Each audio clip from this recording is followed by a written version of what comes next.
Hello दोस्तों, नमस्कार। तो हम आज कक्षा 11वीं गणित अध्याय 1 समुच्चय जिसे सेट्स बोलते हैं इंग्लिश में की प्रश्नावली 1.1 को हल करेंगे।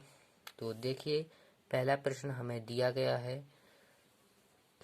कि निम्नलिखित में से कौन समुच्चय है, अपने उत्तर का औचित्य बताइए। तो पहला है जी अक्षर से प्रारंभ होने वाले वर्ष के सभी महीनों का संग्रह है।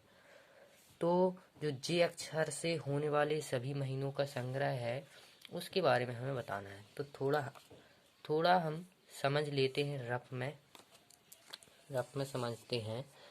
जैसे कि जे अक्षर से शुरू होने वाले वर्ष के महीने, जे अक्षर से यानी कि वर्ष में 12 महीने होते हैं।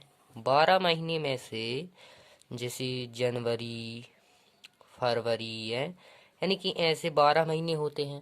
तो इसमें से जे वाले अक्षर के महीनों के नाम बताने हैं।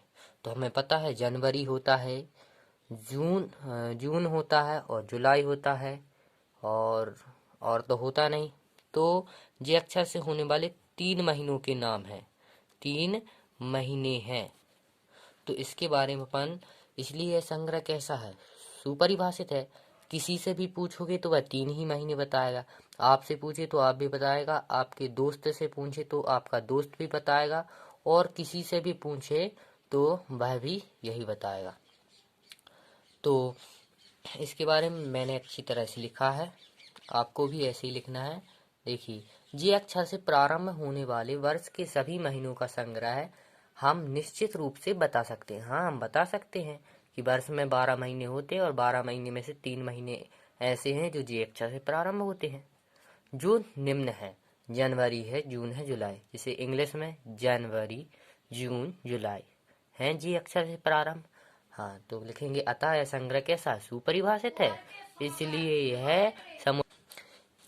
यह एक समुच्चय है। आगे देखते हैं। दूसरा है भारत के 10 सबसे अधिक प्रतिभाशाली लेखकों का संग्रह। इसके भारत के सबसे 10 अधिक प्रतिभाशाली लेखकों का संग्रह है, हम बता सकते हैं। भारत में 10 ऐसे प्रतिभाशाली लेखक चुन लें आप, तो कोई कहेगा कि नहीं, मुझे ये लेखक ज़्यादा अच्छे हैं और मेरे लिए ये अधिक ज़्यादा है। तो यह सुपरिभाषित नहीं है, सभी के लिए एक समान नहीं है, इसलिए संग्रह कैसा होगा, सुपरिभाषित नहीं होगा। तो लिखा है एक लेखक एक व्यक्ति के लिए अधिक प्रतिभाशाली हो सकता है। सही बात है, एक व्यक्ति के लिए एक अधिक प्रतिभाशाली हो सकता है तथा दूसरे व्यक्ति के लिए सर्वश्रेष्ठ नहीं भी हो सकता, और दूसरे के लिए नहीं भी हो सकता है। अतः हम निश्चित रूप से 10 सबसे अधिक प्रतिभाशाली लेखकों का संग्रह नहीं बता सकते, अतः संग्रह सुपरिभाषित नहीं है, इसलिए समुच्चय भी नहीं है। आगे क्वेश्चन देखते हैं अपन। विश्व के सर्वश्रेष्ठ 11 बल्लेबाजों का संग्रह। एक बल्लेबाज एक व्यक्ति के लिए सर्वश्रेष्ठ हो सकता है और नहीं भी हो सकता है, और एक व्यक्ति के लिए सर्वश्रेष्ठ हो सकता है, दूसरे व्यक्ति के लिए नहीं भी हो सकता है। तो यह संग्रह सुपरिभाषित नहीं है। हम नहीं बता सकते कि 10 में से किसी के लिए कोई बल्लेबाज अच्छा लगता है लेकिन किसी के लिए कोई नहीं लगता है। जैसे विराट कोहली किसी को अच्छा लगता है, किसी को नहीं लगता है, किसी को धोनी अच्छा लगता है, किसी को नहीं लगता है। तो ऐसे ही हम नहीं बता सकते। यही दिया है कि एक बल्लेबाज, लिखा है एक बल्लेबाज एक व्यक्ति के लिए सर्वश्रेष्ठ हो सकता है, तथा दूसरे व्यक्ति के लिए सर्वश्रेष्ठ नहीं भी हो सकता है।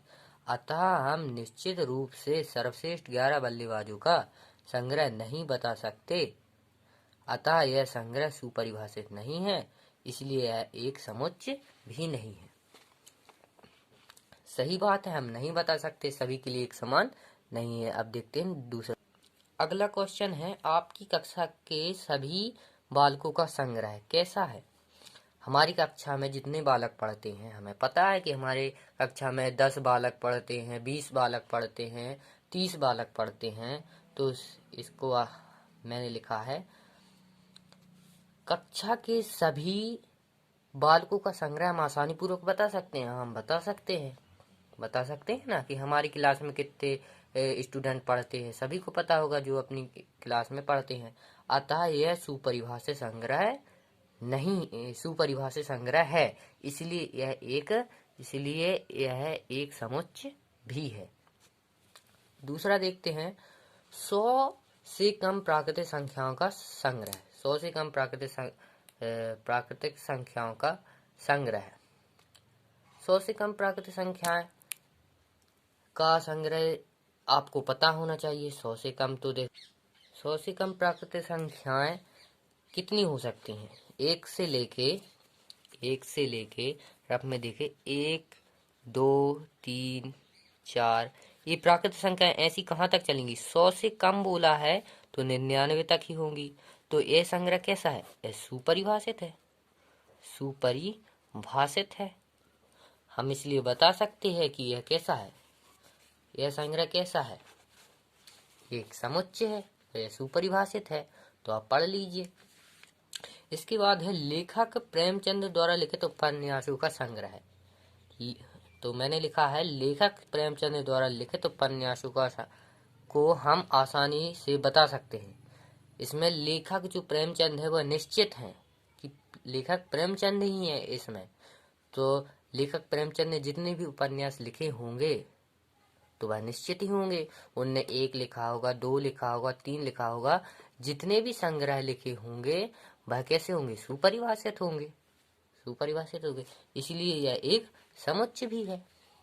दूसरा देखते हैं सभी समपूर्णांकों का संग्रह। सभी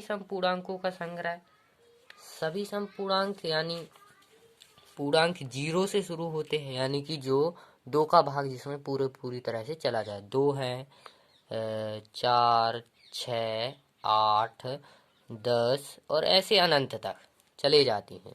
तो यह क्या है? यह संग्रह कैसा है? सुपरिभाषित है। इसलिए हम समुच्चय है। इसलिए क्या है? समुच्चय है। हम बता सकते हैं कि कितने हैं। तो यह संग्रह कैसा है? सुपरिभाषित है। तो आज के लिए बस इतना ही। आगे